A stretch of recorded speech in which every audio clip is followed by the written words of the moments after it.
Oi, meu nome é Morales e eu irei explicar sobre a história de DuckTale, que é um universo bem, digamos que diferente e bem curioso de certa forma. É uma fan... Pois é uma fangame bem famosa. E eu irei explicar sobre ela. Mas a história de DuckTale é simples. É simplesmente um Sans que fica louco e mata todo mundo e deu. Bem, não é bem isso. Digamos que ainda tem mais coisa. Sim, mais história que você não conhecia e você vai ver nesse vídeo. Então, se sente e vamos conhecer.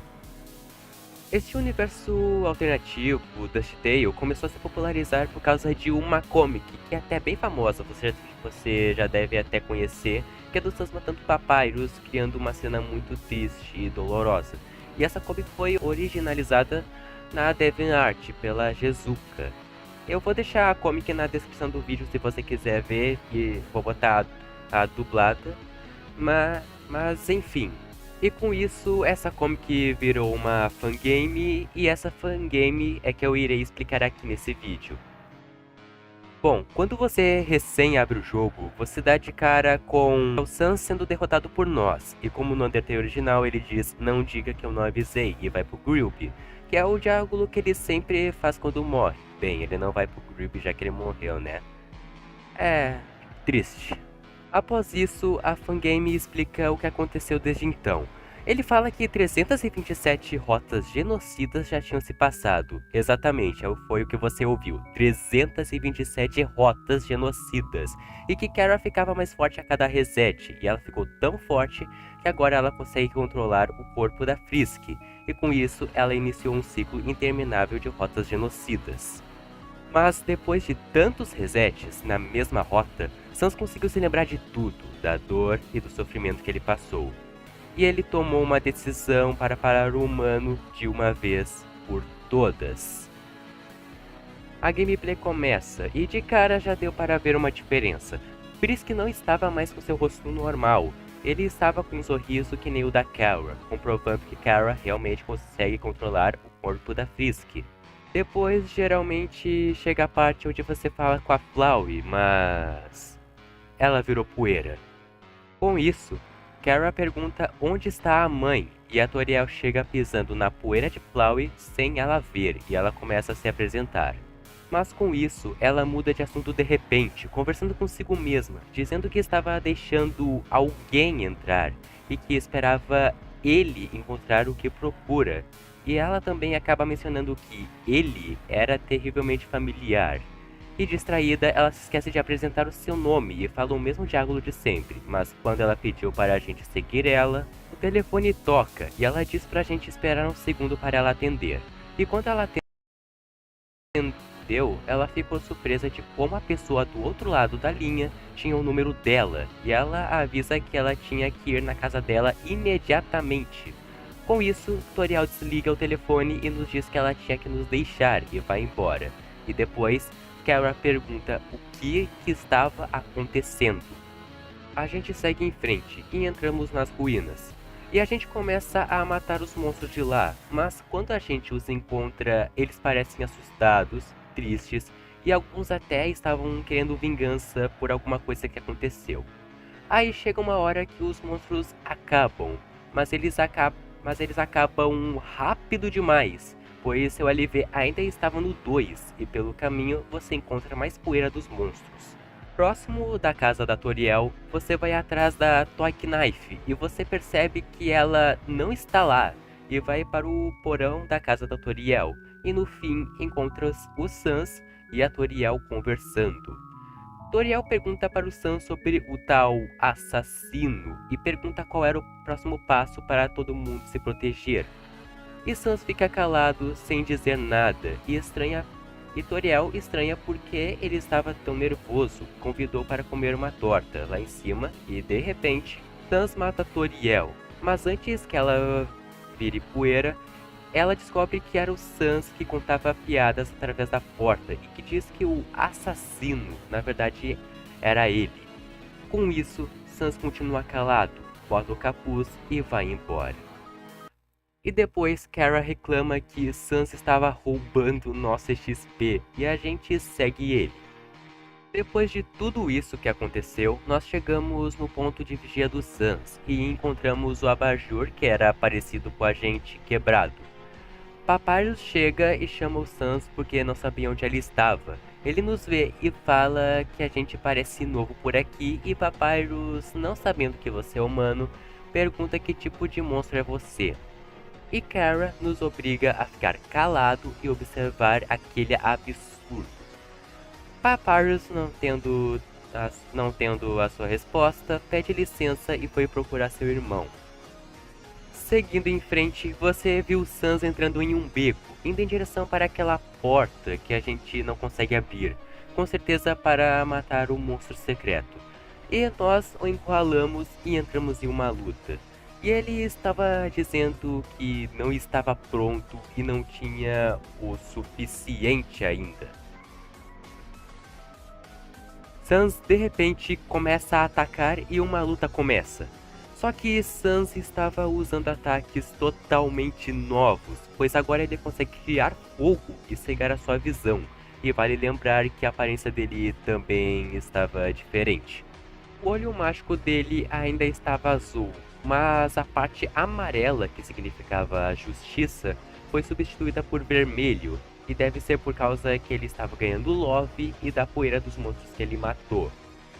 Sobre os ataques novos, eu tenho uma teoria que cada monstro-chefe que ele mata, ele usa ataques que pertenciam àquele monstro-chefe, como a magia de fogo, por exemplo, mas no final do vídeo eu irei explicar um pouco melhor.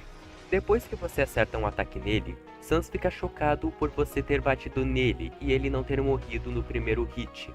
E com isso, Sans foge. Chegando em Snowdin, como numa rota genocida normal, não tinha ninguém. Mas Grilby ainda estava lá e falou que ninguém esperava aquilo de Sans, que no início acharam que era só uma piada e que Sans estava brincando, mas se espantou com os olhos dele, e diz que a gente não é diferente dele, porque ele via os mesmos olhos em nós. E milagrosamente, ninguém matou Grilby. Não sei porquê. Eu tentei dar uma pesquisada, mas não achei nada. No lugar onde você luta contra o Papyrus, você vê Sans matando Papyrus e Kara manda você ir matar ele primeiro antes que Sans roubasse o XP de novo. Mas Sans te prende e você é obrigado a assistir. Papyrus estava perguntando para Sans como ele pôde fazer isso, e Sans falou que já tinham matado o Papyrus antes e que queria acabar com isso. Sans começou a matar o Papyrus lentamente, e Papyrus implorava para o Sans parar com aquilo e disse que tinha outra forma, que se eles puderem conversar com o humano e convencer ele a fazer as pazes, que se acreditarmos nele o suficiente, ele poderia mudar. E Sans disse que aquilo que ele estava fazendo vai ser melhor. Sans continua atacando e Papyrus implorava.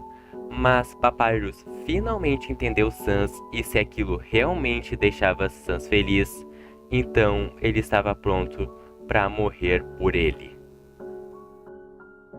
Depois de matar o Papyrus, Sans absorveu tudo que Papyrus falou e ficava se perguntando do porquê e ficava culpando o humano. Depois Sans começou a rir e simplesmente disse que aquilo era hilário. Sans foi embora, Kara e Frisky se desprenderam dos ossos e seguiram em frente. Indo para Waterfall, Undyne te vê e ameaçou jogar uma lança em você, mas depois ela recuou e te deu desculpas, dizendo que você não é ele.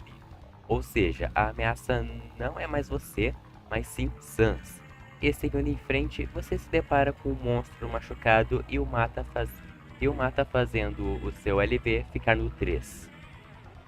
Chegando na arena da Undyne, ela estava morrendo para Sans, e ela provocou Sans dizendo que ele era uma vergonha para os monstros e que Papyrus teria vergonha de chamá-lo de irmão.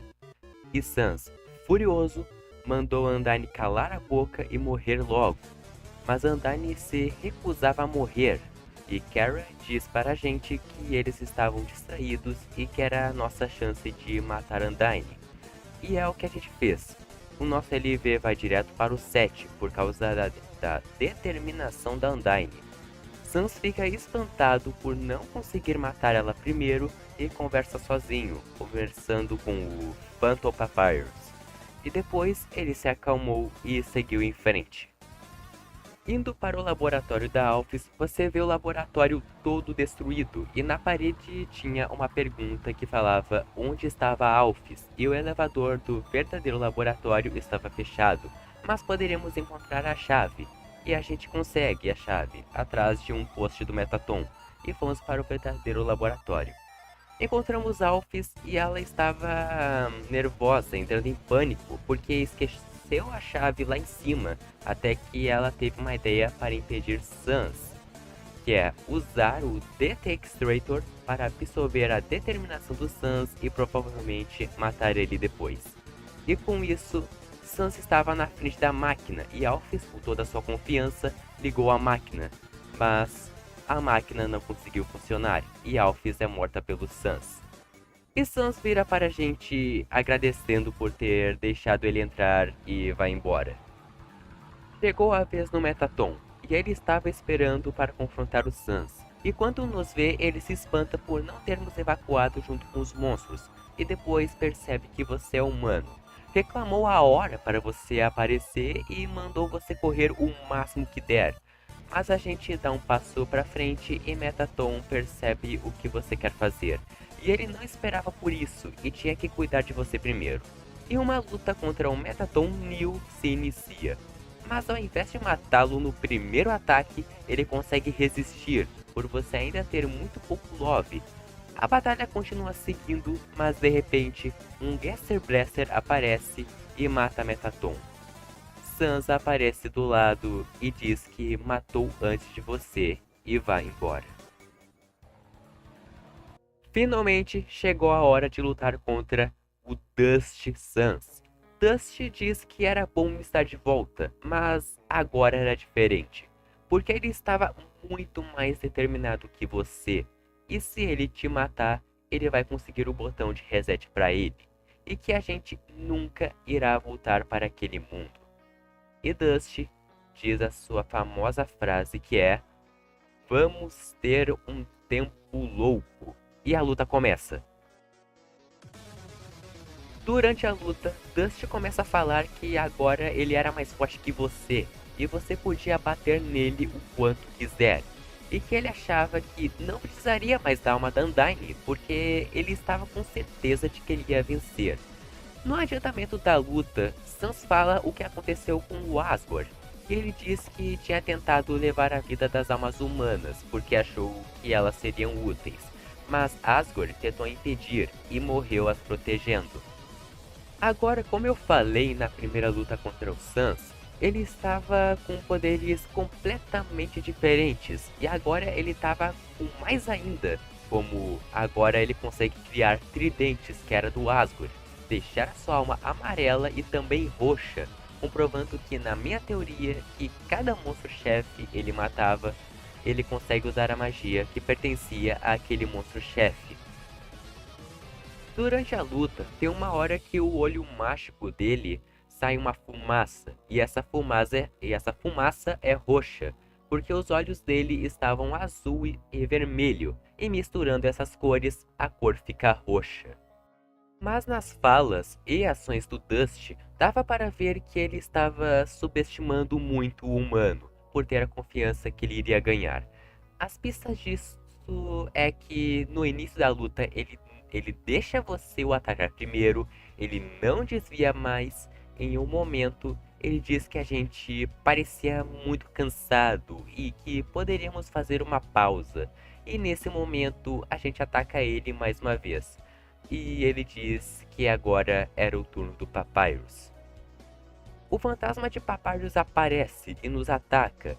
Eu não sei como, porque eu acho que o Phantom Papyrus é apenas uma ilusão de seu irmão morto. Mas enfim, na fanbase de Undertale tudo é possível. E com isso Dust dá seus últimos ataques e finalmente conseguimos matá-lo.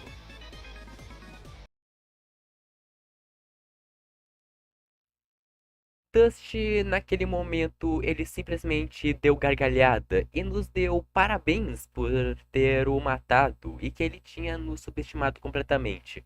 Ele explica que estava tudo bem, porque quando o humano resetar, ele vai lembrar de tudo, tentar matar mais monstros ainda, especificamente pegar a alma da Undyne, e a cada derrota ele iria aprender com os erros e tentar lutar contra um humano novamente. Mas quando o Dusty estava chegando perto da morte, as memórias dele estavam começando a desaparecer. Ele nem lembra mais do que aconteceu nas ruínas, mas só de uma coisa que ele ainda lembrava. Era das 327 rotas genocidas. Ou seja, isso significava que, toda vez que o humano resetar, ele vai matar todos os monstros na mesma forma que matou nessa linha do tempo, sempre achando que era a primeira vez dele fazendo isso, de novo, e de novo, e de novo. Antes de morrer, Dust pergunta se essa era a primeira vez que isso estava acontecendo, mas Kara deu seu ataque final, e Dust morre. E com isso, todo o XP que Sans tinha conseguido vai para o humano, deixando ele no LV 20. Na sala do trono, a gente encontra a Kara de frente, e ela nos parabeniza pela gente ter conseguido chegar ao absoluto de novo. Ela fala que 327 rotas genocidas era um número suficiente para aquele mundo se transformar. Depois ela fala que no passado Kara não sabia o que Frisk estava fazendo. Quando ele fez sua primeira rota genocida e que Sans, o original, provou ser um desafio, mas elas conseguiram vencer e Frisk vendeu sua alma para Kara para restaurar o mundo. E na segunda rota fez a mesma coisa e continuou, e Kara coletava mais almas. Na nona rota, Kara percebeu o que Frisk estava fazendo. Frisk queria ver se alguma coisa mudaria, mas como isso não aconteceu, a Frisk desistiu. E Kara tinha 9 almas vendidas de Frisk, e ela percebeu que as almas estavam a tornando mais fortes, como se ela estivesse se tornando um deus. E com isso, Kara não queria ir mais para o outro mundo, e sim ficar por ali mesmo, reunindo almas para ela ficar mais forte. E quando Frisk desistiu, Kara assumiu o corpo de Frisk para continuar vendendo almas para ela. Kara estava ficando com um poder que ninguém mais podia imaginar. Durante os resets, ela conseguiu criar armas mais fortes que a Hellk Knife e até conseguiu chegar em mais de 20 de Love. E ela fecha o assunto e começa a falar um pouco do Dust Sans. Ela fala que depois de tantos resets, Sans conseguia se lembrar e que algo realmente mudou. Não só o Sans, como Kara também. Que por alguma razão, os poderes dela se tornaram quase nada, e ela só tinha o poder suficiente para controlar o corpo da Frisk. E aquela linha do tempo genocida foi frustrado sem os poderes divinos da Kara. E com isso, Kara quer seus poderes de volta, não só para fazer o Dust sofrer ainda mais, como também ela estava perdendo as suas memórias, assim como Sans. Ela não vai lembrar de nada que aconteceu nessa linha do tempo. Então pediu para Frisk a lembrar e ela a lembrar a ela do que aconteceu e continuando a juntar mais almas, até que alguma coisa mude de novo. E com isso, Kara se despede e te mata como sempre. Galera, esse foi a minha explicação sobre o Dust Sans e a U dele. Tem mais um final da fangame, que é o True Ending, mas vou deixar para o próximo vídeo porque esse aqui já tá muito longo. Antes de finalizar, eu vou falar uma curiosidade sobre o Dust Sans, só uma, que é... O nome original do Dust Sans foi Murder Sans, e foi logo depois que começaram a chamar ele de Dust. A galera mais raiz da fanbase às vezes fica um pouco bravo das pessoas não acertarem o nome original do Dust, mas não sei se isso ainda...